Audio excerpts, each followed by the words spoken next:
ప్రభుత్వం అధికారంలోకి వచ్చాక సంవత్సర కాలం అవుతున్నా ప్రజలకు ఇచ్చిన హామీలని నెరవేర్చకుండా ఈరోజు రెడ్ బుక్ రాజ్యాంగం అంటూ కక్ష సాధింపు చర్యలకు మాత్రమే వాళ్ళు ఏ విధంగా కన్ఫైన్ అవటమే కాకుండా ఈ రాష్ట్రాన్ని దాచుకుంటూ ఇంకా ఈ రాష్ట్రాన్ని అప్పుల్లో ముంచేస్తుంటే ఈ రాష్ట్రాన్ని కాపాడుకోవాలి, ఈ రాష్ట్ర ప్రజలకి అండగా ఉండాల్సిన బాధ్యత ప్రజా పార్టీ అయిన వైఎస్ఆర్ కాంగ్రెస్ పార్టీకి ఉంది. కాబట్టి ప్రజల తరఫున ఈ రోజు ఏదైతే ఈ కూటమి ప్రభుత్వం ప్రజలకి వెన్నుపోటు పొడిచి సంవత్సరం అవుతుందో ఈ జూన్ 4ని వెన్నుపోటు దినంగా మా నాయకుడు జగన్మోహన్ రెడ్డి గారు అనౌన్స్ చేయడమే కాకుండా ఈ రోజు రాష్ట్ర వ్యాప్తంగా ప్రజలకి అండగా ర్యాలీలు చేసి అఫీషియల్స్ కి మెమరాండం ఇచ్చి అది ప్రభుత్వానికి అందజేసి వాళ్ళు ఇచ్చిన హామీలని వాళ్ళ మేనిఫెస్టోని నెరవేర్చమని డిమాండ్ చేస్తున్నాం.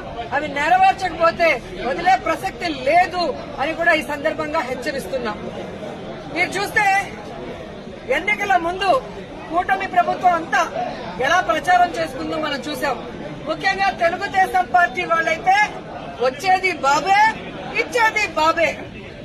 ఏమొచ్చిందయ్యా, మీకైతే పదవులు వచ్చాయి, బాబేవో వచ్చి ముఖ్యమంత్రిగా కూర్చున్నాడు, కానీ ఈ రాష్ట్ర ప్రజలకు ఏమిచ్చాడు అంటే చేతికి చిప్పిచ్చాడు, మరేమి ఇవ్వలేదనేది రాష్ట్ర ప్రజలు గుర్తించారు. 143 హామీలు ఇచ్చాడు. 143 హామీల్లో విజయరుద్ది విస్తరాకులు కట్టుంది, అనుభవం ఉందని చెప్పుకునే చంద్రబాబు నాయుడు మొదటి 6 అయినా చేశాడా అని నేను అడుగుతున్నాను.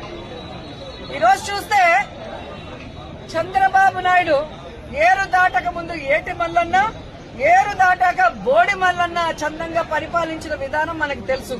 కానీ ఈ రాష్ట్ర ప్రజలు ఎలా నమ్మి మోసపోయారు, అలాగే ఈవీఎంలతో వీళ్ళు ఎలా మ్యానిపులేట్ చేసి ఈ రోజు 60,000 90,000 అంటూ అసలు ప్రజలు ఓట్లేని నాయకులంతా గాల్లో గెలిచిపోయిన గాలిగాళ్లే ఎక్కువగా ఉన్నారు ఈ రాష్ట్రంలో.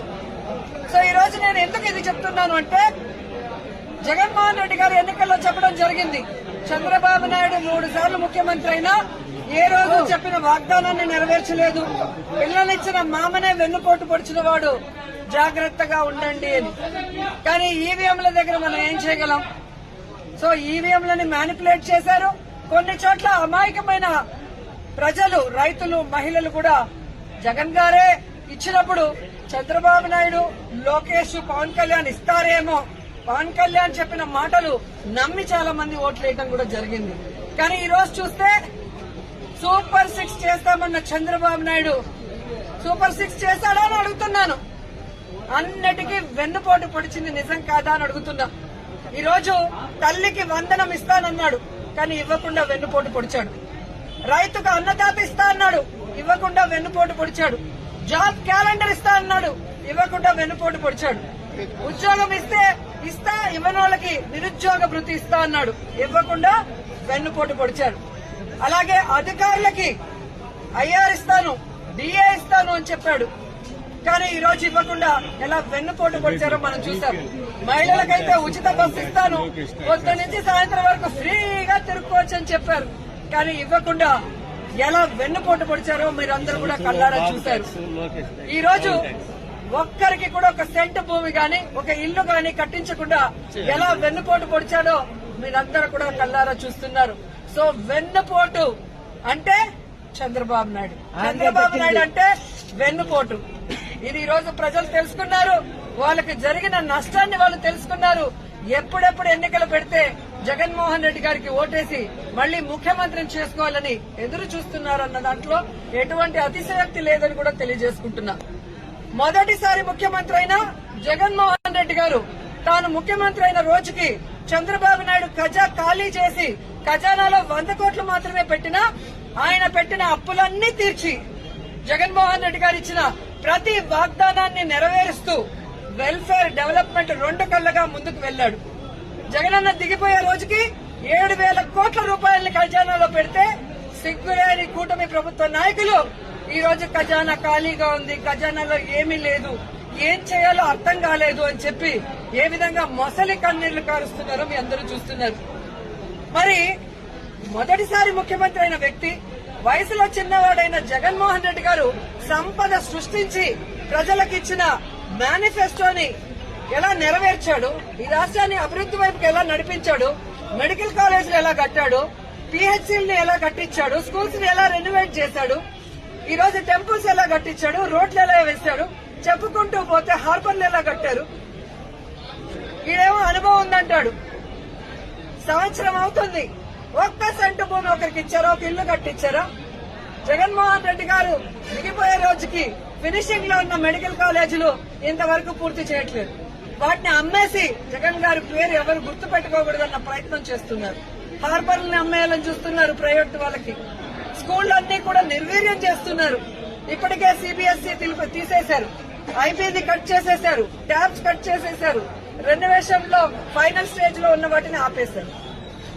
అలాగే పిహెచ్సిలు, హాస్పిటల్లో ఏవైతే బ్యాలెన్స్ ఉన్నాయో వాటన్నిటిని ఆపేయడం మనం కళ్ళారా చూస్తున్నాం. ఇంతవరకు ఒక గుడి కట్టించారా, ఒక బడి కట్టించారా, ఒక రోడ్డు వేశారా, ఒక ఇల్లు కట్టించారంటే ఏమీ కూడా లేదు. వీళ్ళు సూపర్ సిక్స్ ని గాలి వదిలేసి సూపర్ స్కామ్లు చేసుకుంటూ ముందుకెళ్తున్నారు.